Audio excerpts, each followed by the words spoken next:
turn their heads. Oh, turn their heads with Gina. Turn their heads with Gina. Hey everybody, welcome to Turn Their Heads with Gina, where I will bring you some of the most fascinating personalities that are truly turning heads. My guests are going to share with you their sense of style, fashion, beauty tips, and secrets. Yes, secrets that you may have never known. On this week's episode, I am so excited to have Katrina Kat Tat Jackson with us. Hey, Kat. Hey, thank you so much for having me. Thanks for being here. I'm so excited. So I got to tell you guys, Kat is an amazing young woman of many talents. She's a tattoo artist, a painter, an entrepreneur, a philanthropist, social media influencer, and a reality TV star.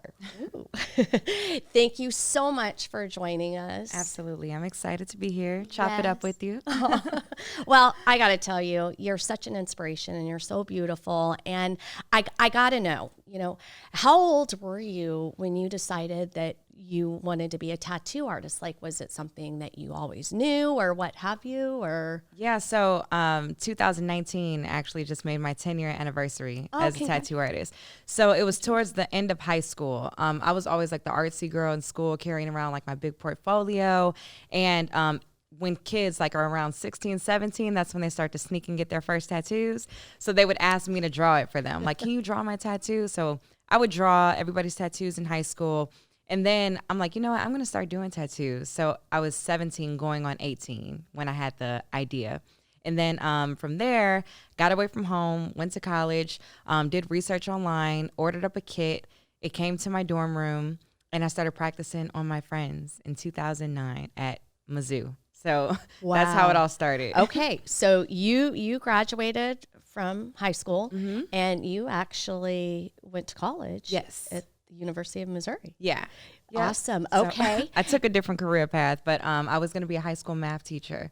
So that's what I went on to study when I found my love for tattooing. Yeah. So it was in the college dorm room that you really started really diving into becoming an artist and tattooing. And so did you get any pushback when you decided to leave college and follow your career? I mean, I know, sometimes we all don't have, the path that maybe our parents want us to take or whatever. Yeah. I mean, at a young age, I always knew that I wanted to do hair and I didn't want to go to college. And, when all my friends were, going to high school, then going to college. Right. And I kind of felt a little bit, I don't know for you, but for me, like a little bit of an outcast, just because it was just like, my love was somewhere else than where I thought the norm should have been. Yeah, I can literally relate to that 100%.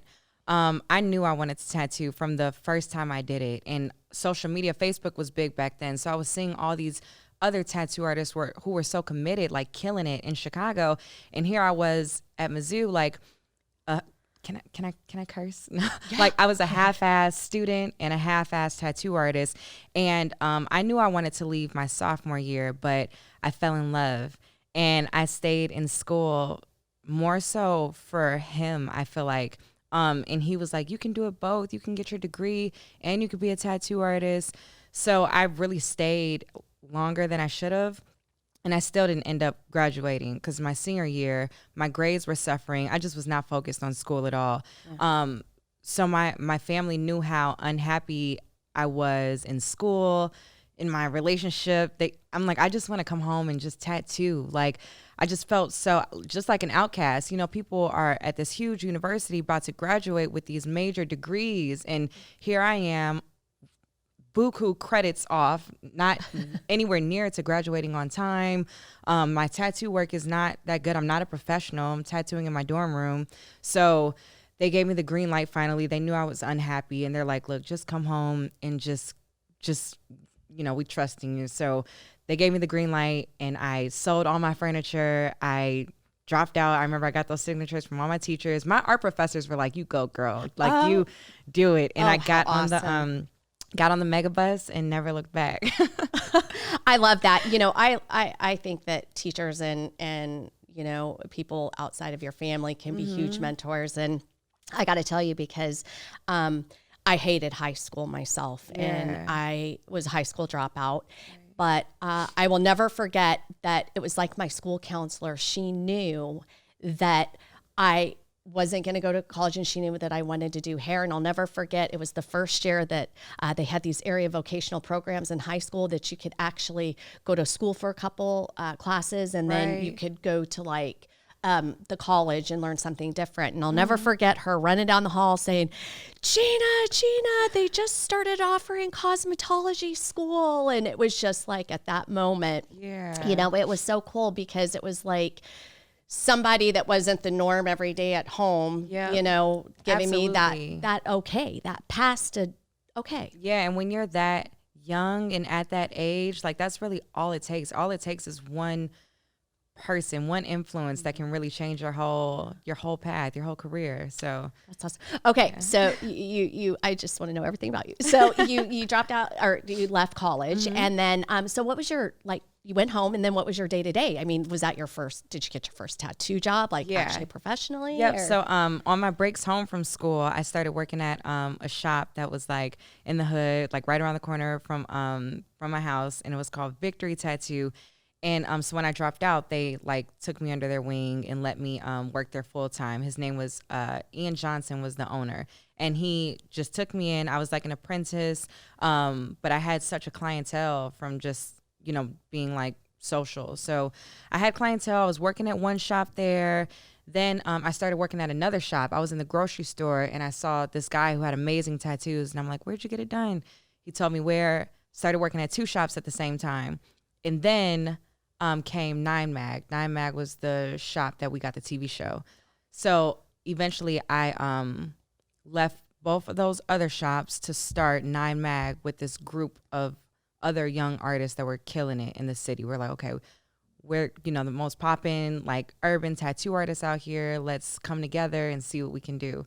So we opened Nine Mag September 2013, and that's when things started to really happen for me. Okay. Yeah. Awesome. And so that brings you in to 2015, where you got the opportunity to be on the reality TV show, Black Ink Crew, Chicago. Yeah.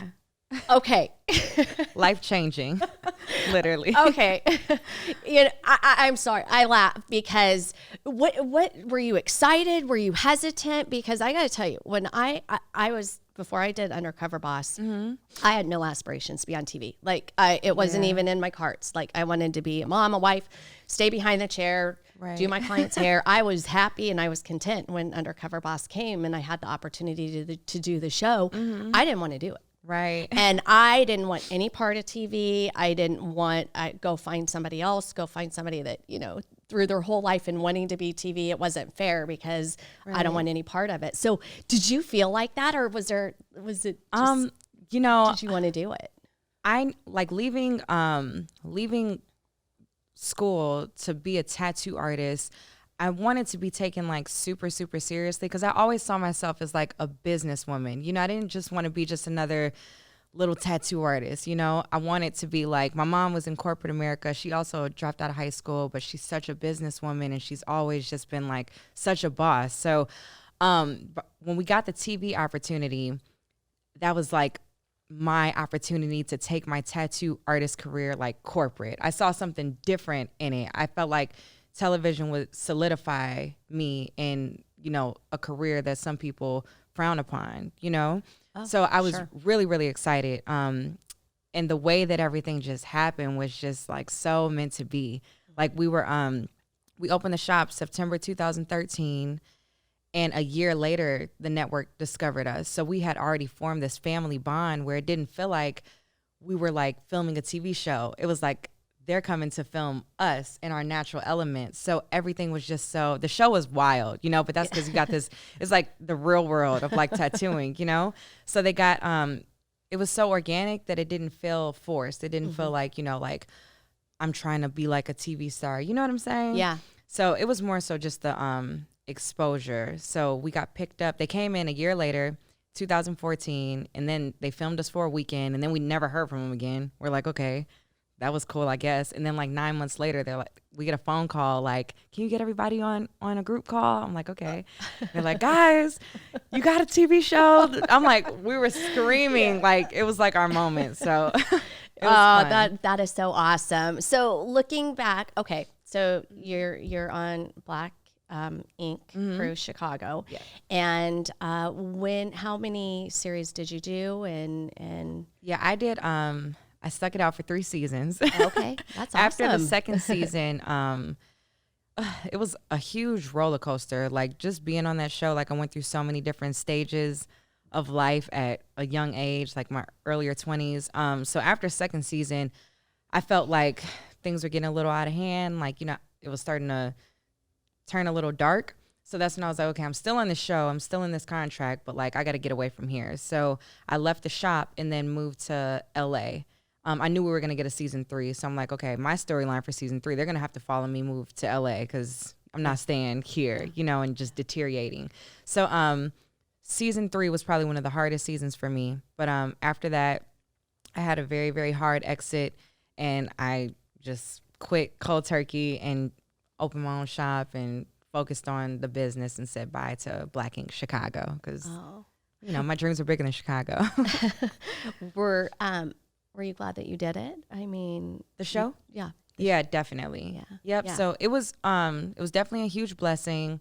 It allowed me to be where I am now, but sometimes you just have to know when it's time to walk away from something, because they didn't want to, the show is Black Ink Chicago. So I knew from a young age that I wanted to move to LA. Like I always felt like I was just like a Cali girl, like the weather and that's my scene, but the show didn't want to follow that. They didn't want to tell a story of me moving to LA and making it. They wanted to tell a story of why I have to stay in Chicago to keep the show running. So I'm like, that works for you guys in this show, but it doesn't work for me. So I'm like, all right, this is done. What's next? Wow. So that's pretty courageous. I mean, here you're comfortable at home in Chicago. You got this TV show and you pick up and you decide to move clear across the country to LA. Did you know anybody there or was there? Yeah. So I was super blessed because when you're just a tattoo artist, I didn't know anything about having a team, like, a manager, a publicist, an agent, an attorney. That's all stuff that I don't know about. But my cousin, Oliver, has been in the entertainment industry for more than 13 years.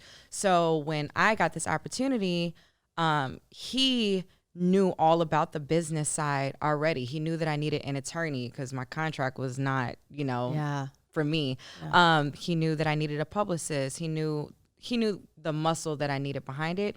And he was in LA working on a TV show at the time. So he was in LA. And so I would come out here and he linked me with a publicist out here in LA, got me an attorney out here in LA. So I didn't have too many friends out here, but it's like, okay, I have a team. My whole team's in LA, so I might as well go out there and see what opportunities I can make happen. Sure. So, sure. Yeah. And I feel like sometimes, excuse me, you have to, detach yourself from certain times in your life or set yourself apart to move forward. Mm-hmm. And, I lived in Colorado and I was comfortable and I loved it, but we picked up and moved to San Diego and it's hard to leave, what and everything and go do something new. But I feel like, and I'm sure you did too, that it was just a huge amount of growth for you? Absolutely. Absolutely. It's so, I was just talking about this, but when you take those huge leaps of faith and those big risks, like the reward is just amazing, because you can feel when something's not right. Like, and I felt that everything that was going on in Chicago, I mean, like you could see it like on the show. I'm like, this is turning me into a crazy person. So I was like, all right, I got to do something because this isn't it. So, yeah. So, Kat, you're the first African-American woman to open up a tattoo studio in Beverly Hills, Enigma.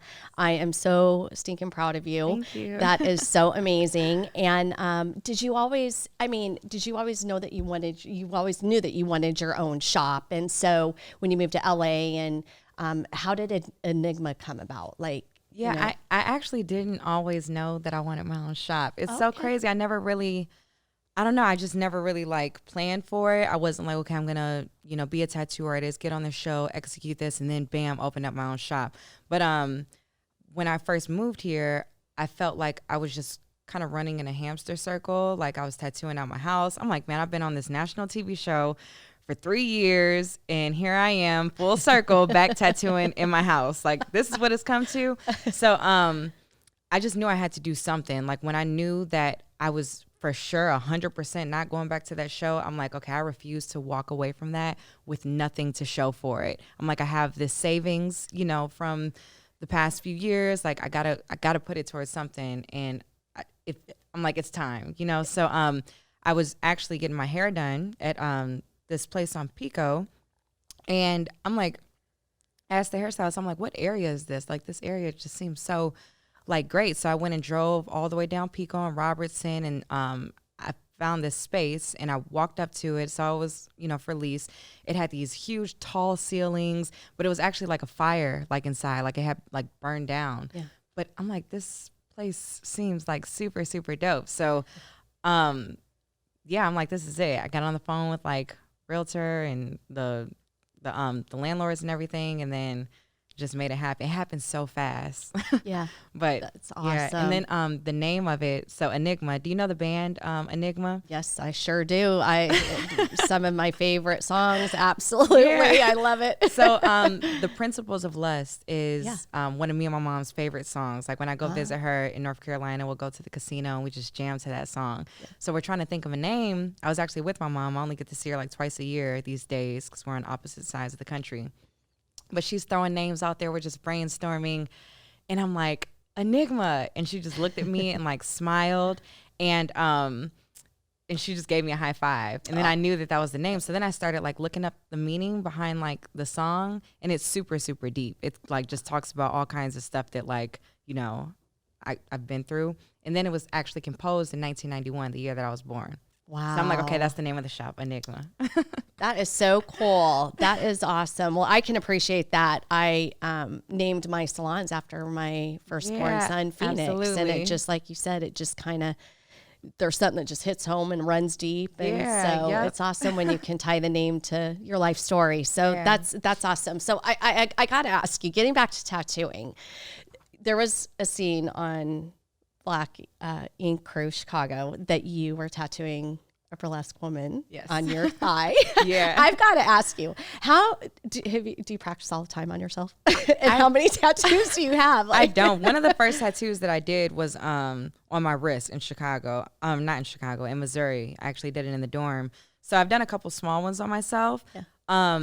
That tattoo on my leg, I had started it, like I did a light little outline. And then when we were filming for the show, they needed content. So they're like, Kat, do you think you can finish that tattoo on your leg? And I was like, okay, I guess. So I was nervous. It was a bunch of cameras, but I poured up a little bit of Jameson, took a few sips, and I just got in my zone. Yeah. And that ended up being like my biggest moment. Like on the show, people are still like, that's the girl that tattooed herself. And I'm like, I had no idea that was going to be like my breakout moment. Yeah. But yeah. That's awesome. That's one of like my 35 tattoos. I lost count on like how many I have now. That you did, or just all over, that you've had done? Oh, that's awesome. Well, I have to tell you, I got my very first tattoo at a bike rally. Really? Yes. Me and my cousin were at a bike rally, and I had a few. Really? One too many, and sat there in a oh my gosh, bike rally and got my first tattoo across my back. Really? And you still have it? Yeah, I do. I think I might need you to get fixed it. I got to take a look at it. Yeah. But I was sitting there drinking a Coors Light. Yeah. Yep. That's how it happens. Tattoo. That's awesome. So as a tattoo artist, what do you guys like? How do you practice? Like when you're first getting into it, I mean, obviously, it's permanent. So do you just have somebody then say that is like, all right, just try it. And if you screw up, then whatever. Or what do you? You're supposed to get a formal apprenticeship, right? But that's the longest like drawn out like process. I've like researched so much stuff about apprenticeships. They're hard to get. They're very expensive. It's hard to come across a tattoo artist, especially 10 years ago, who's willing to just be an open book and teach you everything they know for free. So I did it the hard way. I just practiced on my friends. People knew that I can draw, and they had so much faith in me. Like, I started telling people I was a tattoo artist before I even did it. I'm like, yeah, I'm a tattoo. Because, you know, like when you go off to school, you can kind of like recreate yourself. I'm like, nobody knows me for real. I'm like, Right. yeah, I'm from Chicago. I do tattoos. So people were like, what? It's a tattoo girl in the dorm room. And then when I finally got somebody in my chair, I'm like, look, I never did this before. But he's like, all right, we're here now. So, you know. So what'd you do? He had a horrible tattoo. He had a really, really crappy tribal tattoo. And I'm like, okay, I can just fix it. Like, can't get any worse, you know? Yeah. So I ordered like all new supplies. I was very, very like serious about like the sanitation part. Did my research there, but my technique wasn't the best. So I started tattooing him. Everybody from the dorm room came and to like stand over me, like do my first tattoo. And halfway through, my machine was like, this, and it just broke. Oh my And I'm God. like, you know what? I'm gonna come back to this, you know. So I went home for another break, and there was a local tattoo artist who showed me how to properly set up my machine and use it. And he got to, I had a friend with me, so he let me, he watched me practice like on a friend. So by the time I went back to school for the regular semester, because I was there for summer school, when I went back for the regular semester, I had known enough to do a tattoo. Yeah. And that's when like I just became like the tattoo girl on campus. My clients were booming.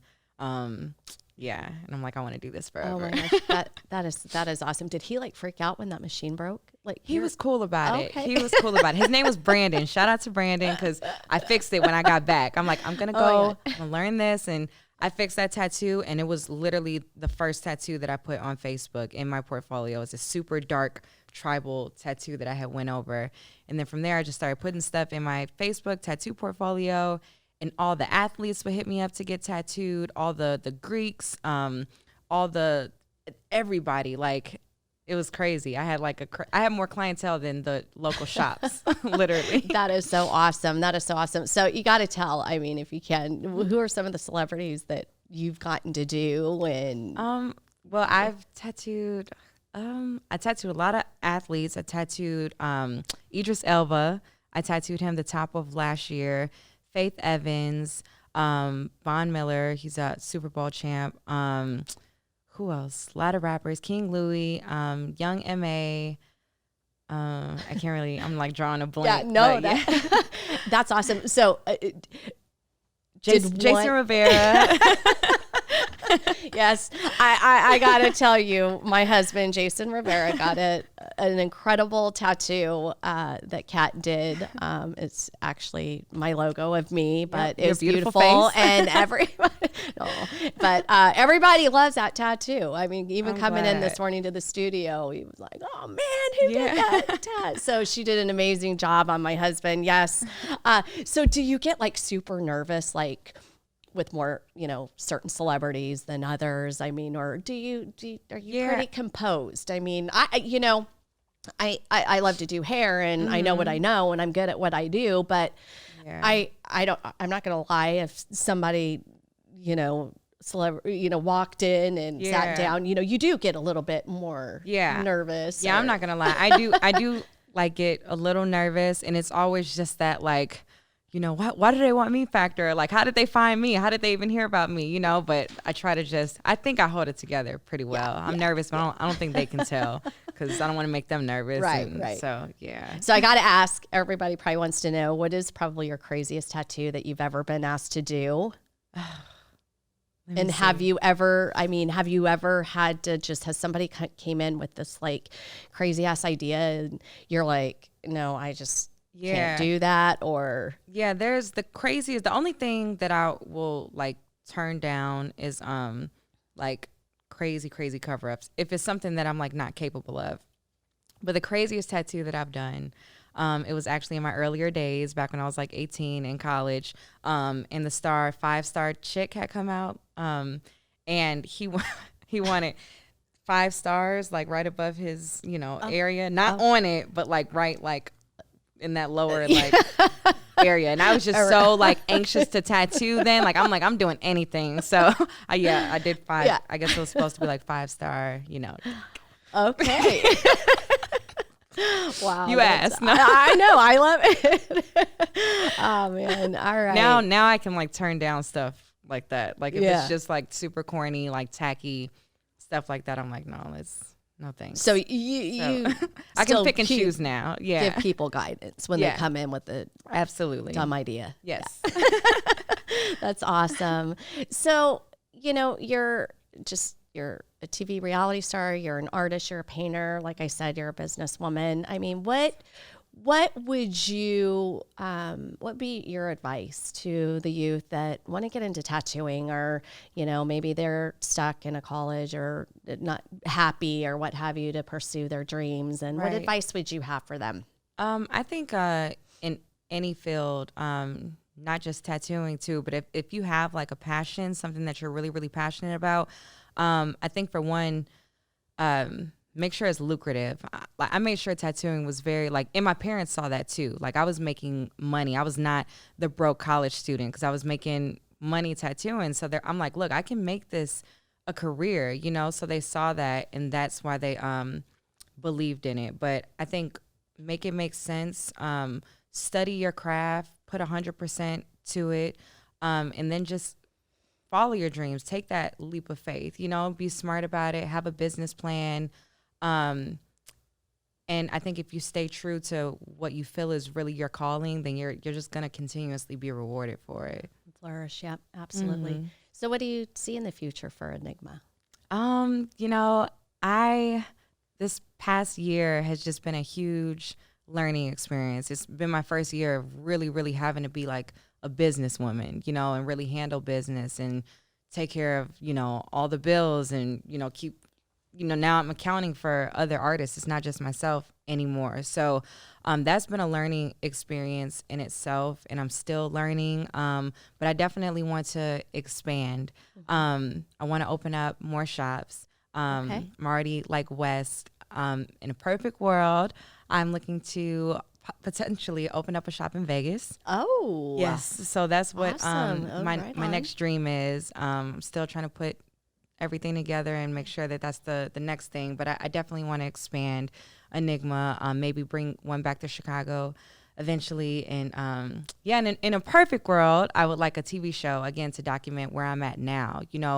Black in Chicago kind of capped that for me. Like there was no more growth with that show, but I would want a show to continue following me and the struggles and successes that I have just being a young businesswoman, and I'm sure as well, what I mean? But it comes as a businesswoman. There's a Yeah, lot of and you've challenges been and such growth a- and growing pains and Yeah. when I had my first salon, I never dreamed I was going to have 250. Yeah. But you just roll up your sleeves and you get through it, and you got to persevere.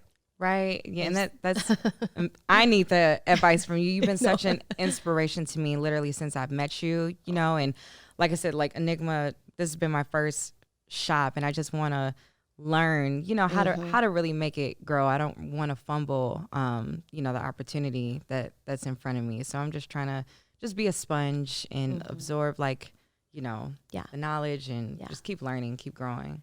So we all have like huge setbacks in our life.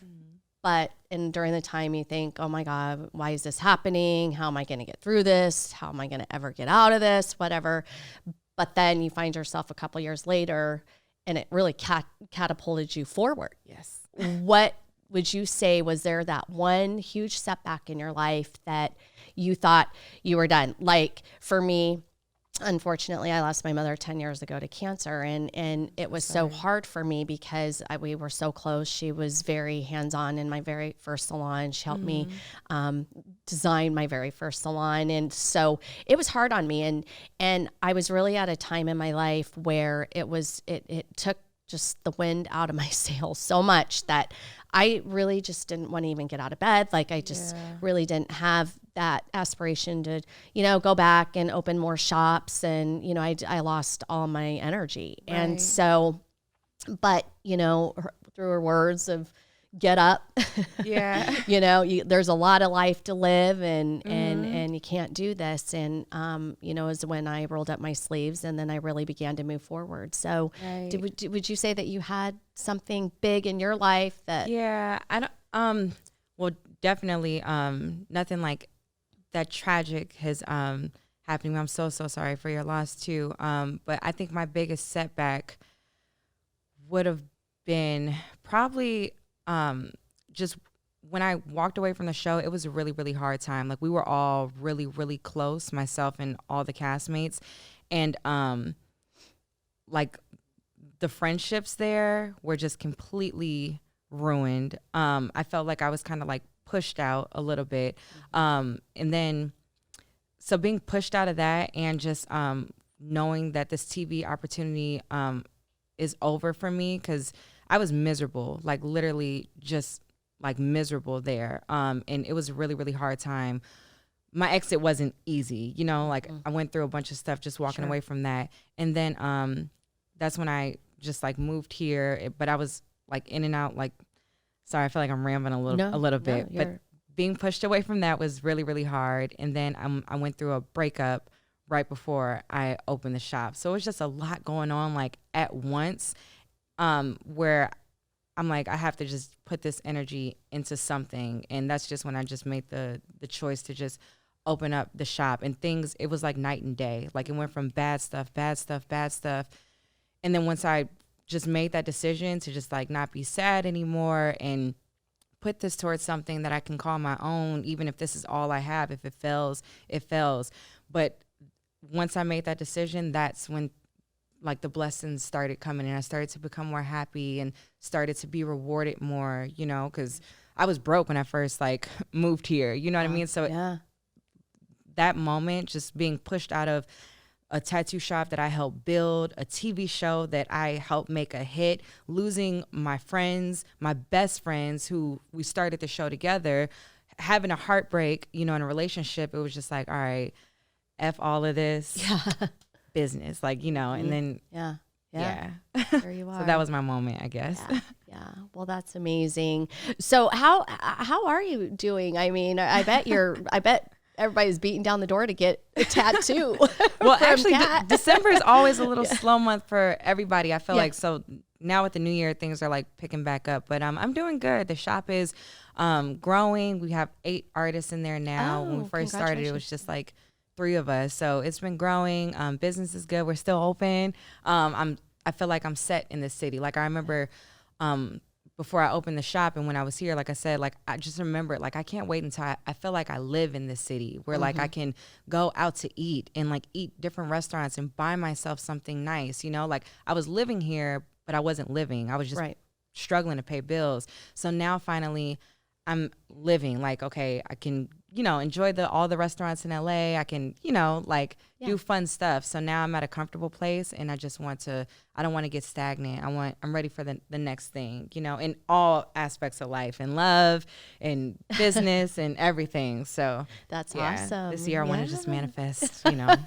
the next. So I got to ask, are you dating? Are you? Yeah. Do you have a boo? I'm single. I'm very single. Oh, guys. Yeah.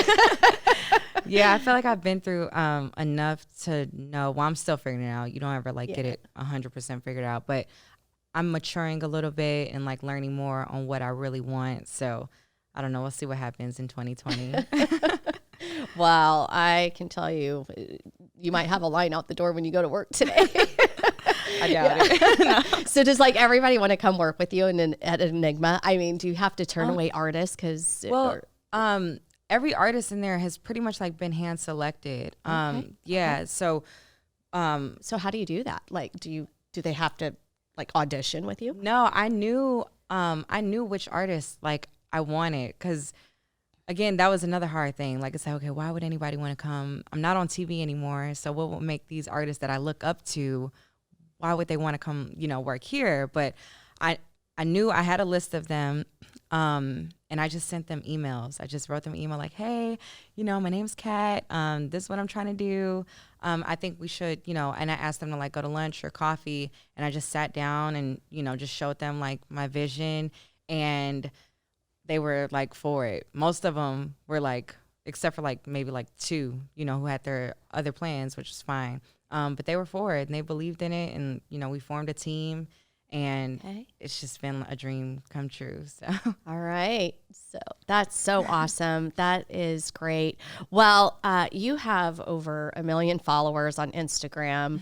How do you feel like social media platform has helped you? I mean, it's huge right now. It's everything. Yeah, I feel like good ways and bad ways too. Yeah. I mean, you know, what? Yep.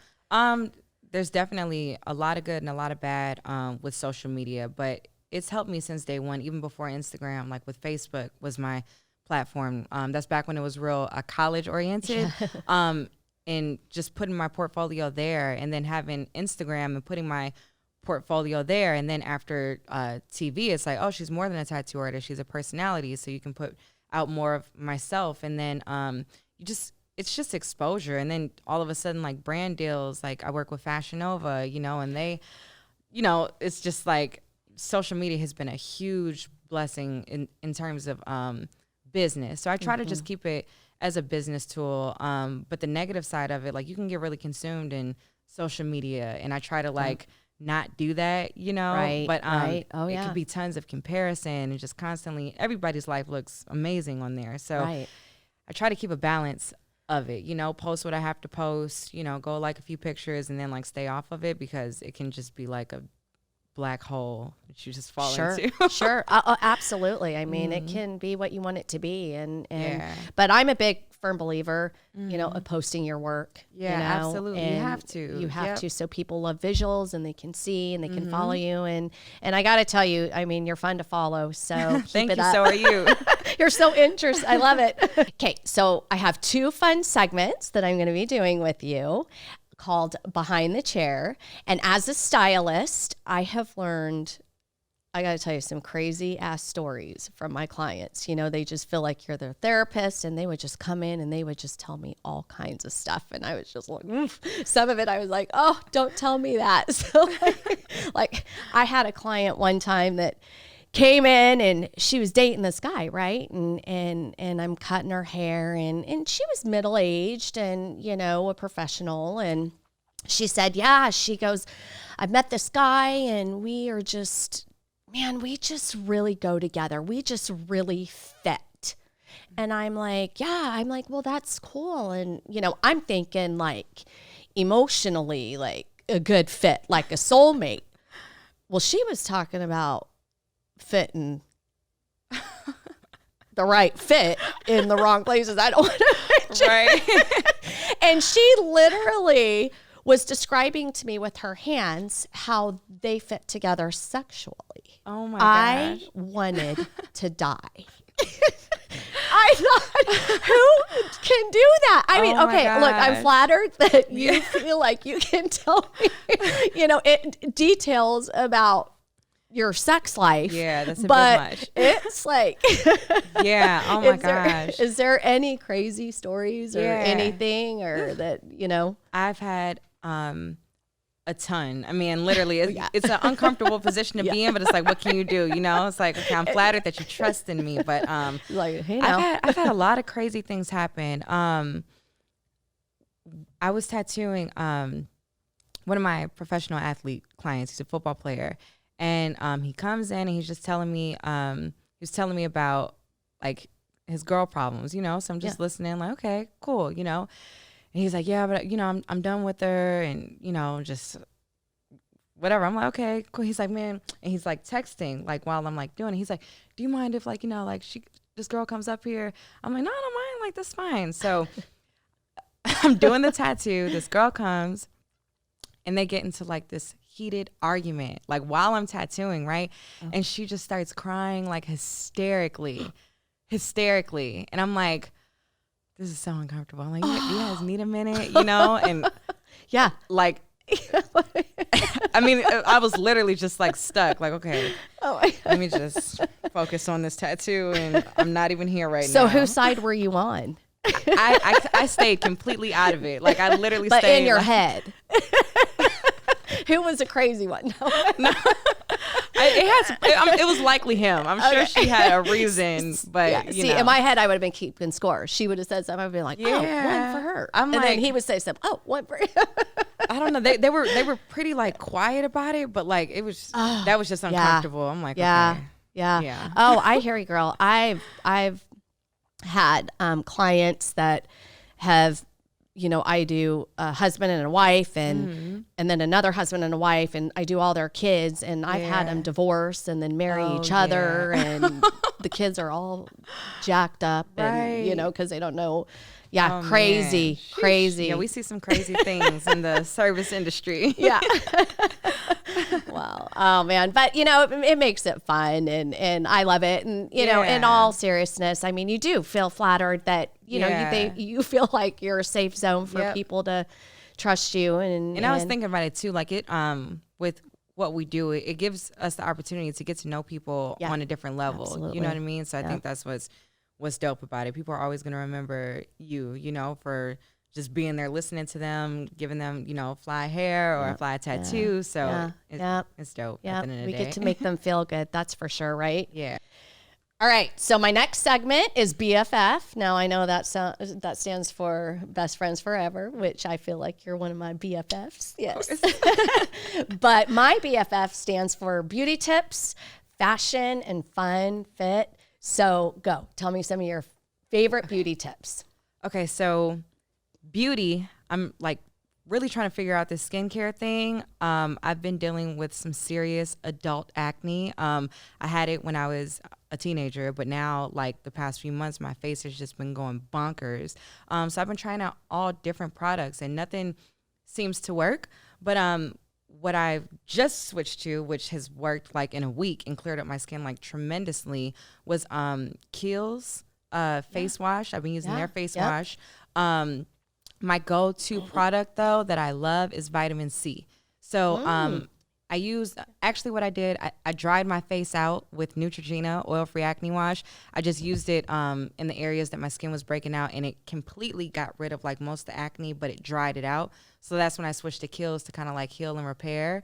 And I got a vitamin C serum, and that vitamin C serum has changed my life. Like I put it on my clean face at night, and like I wake up and my skin just feels like butter. So that I'm not too big into like, you know, the beauty products. I'm still learning that, but that vitamin C serum is by Mario Badescu or something like that. Okay. But yeah, so that's skincare is what I'm on right now. Also foundation. I think Estee Lauder has a great foundation. And I just got my lashes done. Oh, so really? I got my lashes done because I don't like wearing makeup like that, you know? And I feel like I just got them done for the first time. I'm like, I feel like I don't have to put on that much makeup. And I'm like, boom. Well, they look beautiful. Thank you I'm the so same much. way. It's like if I don't have my lashes, it's like my eyes just just disappear. Like Yeah, and it's like, Gina, where are your eyes? Like my kids are always like, Mom, are you okay? You look tired, or have you That's been what people are crying? telling me. And People are I'm starting to like, tell me that. no, I feel fine. I'm like starting to get a complex, but it's when I don't have my eyelashes on. Yep. So I think those So are two important things: lashes and skincare. Yeah. Yes. Necessary. Well, your skin looks beautiful. Thank you so much. I shouts appreciate out that. to It ain't Kiehl's so and- beautiful under this makeup, but you know, this Estee Lauder got it covered up a little bit. But you look amazing. Thank you so much. All right, So do and you. I gotta tell you, on your Instagram, you have some of the most incredible clothes. I mean, your wardrobe, and I love clothes too. And I have a wonderful fashion stylist, Rachel Workus, who's I don't know what I would do without her. So I mean, talk to me. I mean, you're in some of the greatest outfits. Thank you. I really appreciate that. I wear, as you can probably see, I wear a lot of Fashion Nova. Yes. They have like every single item on their site, but I'm tomboyish, but like I'm still like kind of girly. So my everyday go-to style, especially with tattooing, I hate tattooing in tight pants, like sitting down in all those awkward positions. Like, but I still want to look cute. So my go-to is like a cute, like baggy jogger, and a cute top, you know, and like a heel or some type of cute shoe. But that's like my play it safe. Like, okay, some type of baggy pants, some type of cute top, and then like a variation of like shoes. So that is like my, and all black. When when I have to question it, I'm like, okay, let's play it safe and just throw on something black. Can't go wrong with that. So, well, you always look amazing. Do you have a Thank you. wardrobe stylist or? I have, so like if I'm going to like an event or stuff like that, then I'll have a stylist. But for the most part, my best friend Kevin is like my stylist. He's like, he dresses me pretty much. I'll FaceTime him. He's like, I don't like that. Put on this with that. So shout out to Kevin. That's my stylist. It's amazing. I get that. I have Rachel on instant like Skype. I'm like, Yeah, it's so necessary. Yeah. Okay. All of a sudden I forget what colors go. Yeah, I'm like in my closet and I'm like, okay. And then especially so many like different events, I'm like, what's appropriate for this? Right. Can I wear this to this? Or so yeah. And I don't ever want to show up and be like, what was she wearing? Exactly. I've had that happen. I don't want to be on that side of the People magazine who wore it wrong or Yep. That's awesome. That's awesome. Well, and two, I've been, because I love you. I'm on your Instagram all the time. And man, you are hitting the gym. Oh, you yeah. are squatting. How much can you squat? Well, so I actually asked my trainer because we were squatting pretty light, and I'm like, aren't you supposed to be able to like squat like your body weight? He's like, you think you can? I'm like, yeah, I think I can. So the most I've squatted was my body weight. I'm not gonna share that number yet, but till I get it down a little bit. But yeah, I love to eat, and there's so many restaurants in Los Angeles that I have to work out. Like otherwise, because I'm not going to give up the food. So, I know. Yeah, I try to work out a few times a week. Any diet that contains, you can't drink any alcohol, Yep. I just don't diet. It doesn't work for me. It just will not work. I got to find a diet that includes, food and butter. And Yep. And you know what, too? I'm not going to lie.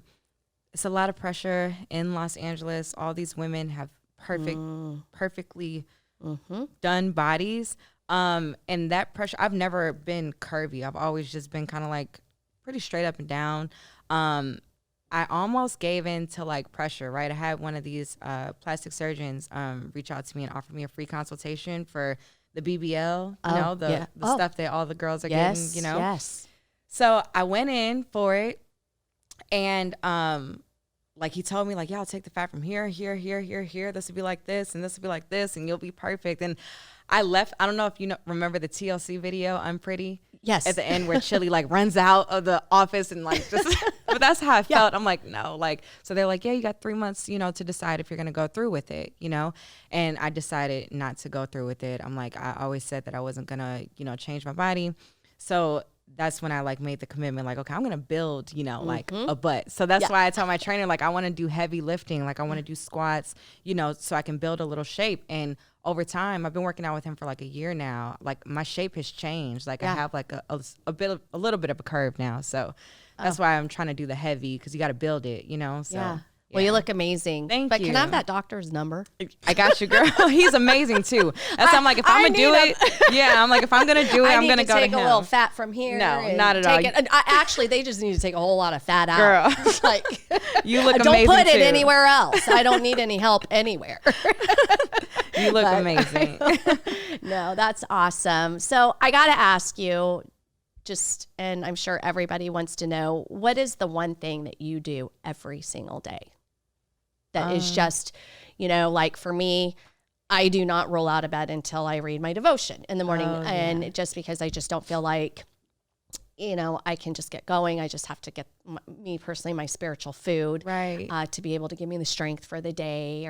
But that's just one thing that I always do that's in my routine. Is there something that you have to do? Run. Is there just something that you do every day that's? Yeah, I need to. I'm not even gonna lie. I need to work on that. I'm lacking in that. Like I need to wake up and like, do a devotion. I want to get into like, to meditating, but I can't, I would be lying if I said I had that one thing, but I'm working on it. You know what I mean? What do I do? A ritual? Do you have, I have a glass of wine at night. No. Well, that's good. No, but No. I try to like go for a walk or, like have a run. But I'm not consistent enough to do it every day. But I am working on that. That's literally where I'm at, like in my life right now, where it's like I got to start waking up at a certain time. You know, as an entrepreneur, it's like you create your whole, you know, schedule. So I'm trying to be more disciplined on waking up at a certain time and developing that routine that's going to keep me going. So I'm a work in progress, girl. Oh God. Aren't we all? I just, right when I think I figured it out, I'm just learning that I'm just still all fucked up. Yep. Me too. Really. Honestly. But we're holding it together well. We're doing all right. Yeah, you know, you just do it. Yeah. Damned if you do and damned if you don't. My mother used to always say that, you Absolutely. know. But God, congratulations on all your success. Thank you I so love much. And you. Gina, you've truly been a huge inspiration to me. Seriously, I look up to you. I aspire to be like you, and I'm grateful just to, you know, have met you years ago. And, you know, thank you so much for having me here on your podcast. Oh, gosh, thank you. But be careful what you ask for. There's a lot of craziness up here. Hey, same here. No, but you're amazing. So where can our audience follow you, followers follow you? Yeah, you can find me, all my social media handles are the same. There's Cat Tat Girl. A lot of people think it's Cat a Girl, but it's KATTATGIRL. The tattoo shop is Enigma Beverly Hills. We're right there on the intersection of Pico and Robertson. So you can pop in the shop or follow me on Instagram or book an appointment and come get a tattoo. Oh, well, man, I got to get on your books. I can't wait to I got see you. you. We're going to have to revisit that back tattoo you said you got. God. Yeah. I got you covered. I don't even know what it was. I think I was too inebriated to even know what I asked for. I think I had a catalog book that I was just like picking. Yeah. I don't know what it is. Well, we'll but get you you can together. fix it. I got you. Well, before I let you go, I want to give you a gift. Ooh, gift.